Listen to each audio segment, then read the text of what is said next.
BJP के नेता देवेंद्र फडणवीस ही होंगे। आज मुंबई में हुई बीजेपी विधायक दल की बैठक में फडणवीस को विधायक दल का नेता चुन लिया गया। नेता चुने जाने के बाद फडणवीस ने राज्यपाल से मिलकर महाराष्ट्र में सरकार बनाने का दावा पेश किया। इस बीच सीएम के तौर पर नाम फाइनल होने के बाद फडणवीस के समर्थकों ने जमकर आतिशबाजी की और मिठाइयां बांटकर खुशी का इजहार किया।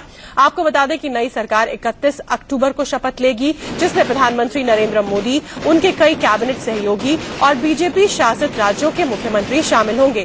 साथ ही पार्टी के सभी शीर्ष नेता मौजूद रहेंगे।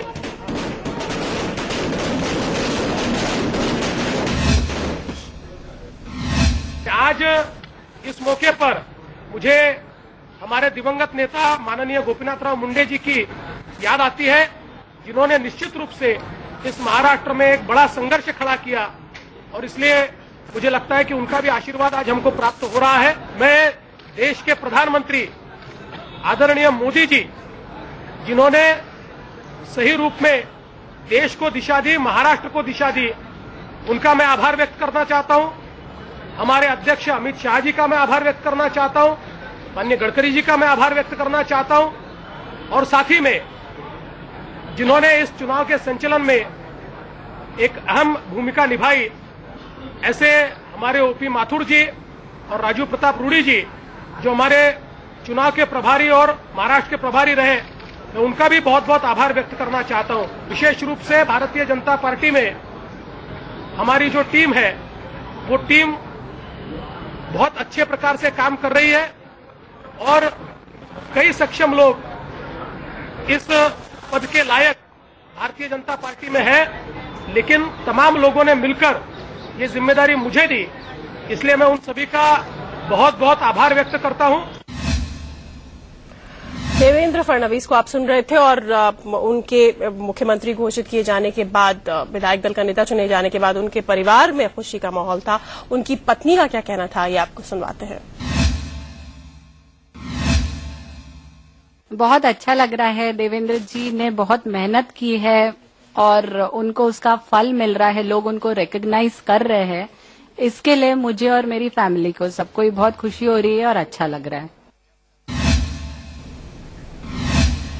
देवेंद्र फडणवीस नागपुर से आते हैं और नागपुर के ही दिग्गज नेता नितिन गडकरी, जो कि उनके मेंटोर भी समझे जाते हैं, उन्होंने किस तरह से खुशी का इजहार किया, उनका क्या कहना था, आइए सुनते हैं।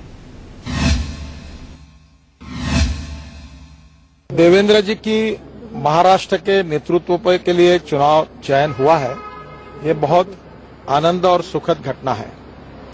वो एक कर्तृत्ववान विजनरी नेता है और मेरा विश्वास है कि उनके नेतृत्व में महाराष्ट्र विकास करेगा।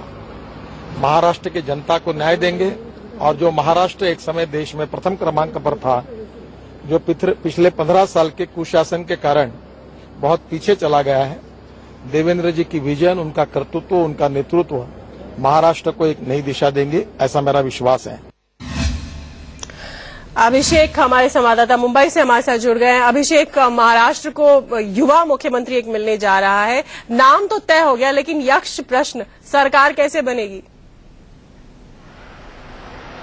बिल्कुल सही कहा आपने कि यक्ष प्रश्न बना हुआ अभी तक बीजेपी के सामने की सरकार बनाए तो बनाए कैसे। लेकिन देखिए, थोड़ी देर पहले ठीक और पीछे गवर्नर हाउस में इस वक्त बकायदा देवेंद्र फडणवीस की पूरी टीम मौजूद है और वह राज्यपाल के साथ बैठकर चाय पानी कर रहे हैं कि सरकार जो उन्होंने दावा पेश कर दिया है सरकार बनाने को लेकर, अब राज्यपाल के ऊपर डिपेंड करता है कि वह बड़ी पार्टी होने के नाते कब सरकार बनाने के लिए दावा पे उनको लेटर लिखते हैं। लेकिन देखिए, पूरी चीज पहले से तय हो चुकी है। 31 अक्टूबर को मुंबई के वानखेड़े स्टेडियम में बकायदा शपथ ग्रहण का समारोह रख दिया गया। लेकिन सवाल यह उठता है कि जो 122 से 23 की सीट जो सिर्फ बीजेपी के पास है, 145 तक कैसे पहुंचेगी। जरूर इस पूरे मामले पर अब राज्यपाल, अगर लगा कि उन्हें इनके पास बहुमत नहीं है, तो राज्यपाल बकायदा इसे बहुमत मंगाएंगे और कहेंगे कि किन किन जो आपके साथ विधायक हैं उनकी सभी की लिस्ट सौंपी जाए। अभी तक शिवसेना ने पूरे मामले पर अपनी स्थिति साफ नहीं की है कि आखिरकार वह किस शर्तों पर बीजेपी के साथ जाएगी। लेकिन बीजेपी ने इस बीच साफ भी कर दिया है कि वह शिवसेना के साथ सरकार बनाने को तैयार है। शिवसेना बकायदा हमारे साथ आ सकती है, लेकिन शिवसेना है कि वह अपने पत्ते अभी भी पूरी तरह से नहीं खोल रही है कि किन शर्तों पर आखिरकार वह बीजेपी के समर्थन करेगी। और इसीलिए सरकार कह सकते हैं पूर्ण बहुमत वाली सरकार अभी तक बनती हुई दिखाई नहीं पड़ रही है। लेकिन इस बीच देवेंद्र फडणवीस ने अपना दावा ठोक दिया है राजभवन में। खाने आश्वासन भी मिल गया होगा बीजेपी को। कि शिवसेना उनके साथ जुड़ रही है और दोनों मिलकर सरकार बनाने जा रहे हैं, इसलिए खुले तौर पर इसका नाम का ऐलान हुआ और साथ ही ये भी साफ कर दिया गया कि 31 तारीख को शपथ ग्रहण होगा। देवेंद्र फडणवीस आखिर है कौन और वो कैसे सब पर भारी पड़े, आइए आपको इस रिपोर्ट में दिखाएं।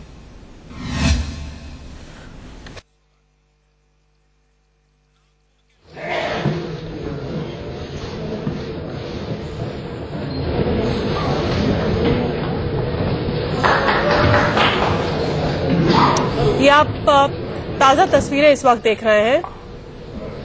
देवेंद्र फडणवीस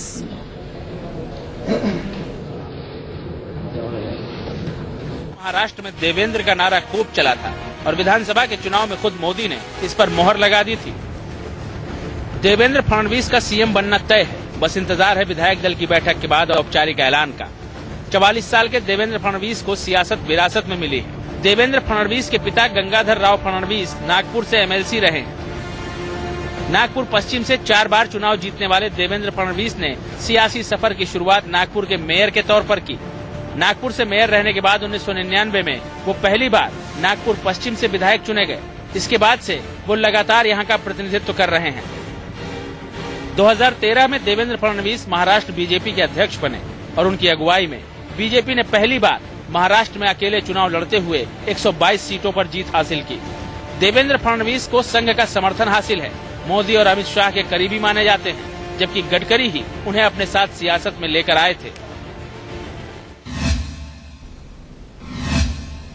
सुनो इंडिया में वक्त एक छोटे से ब्रेक का है। ब्रेक के बाद भी होंगी खबरें और हमारे संवाददाता भी हमारे साथ बने हुए। आप भी जुड़े रहिए, देखते रहिए इंडिया।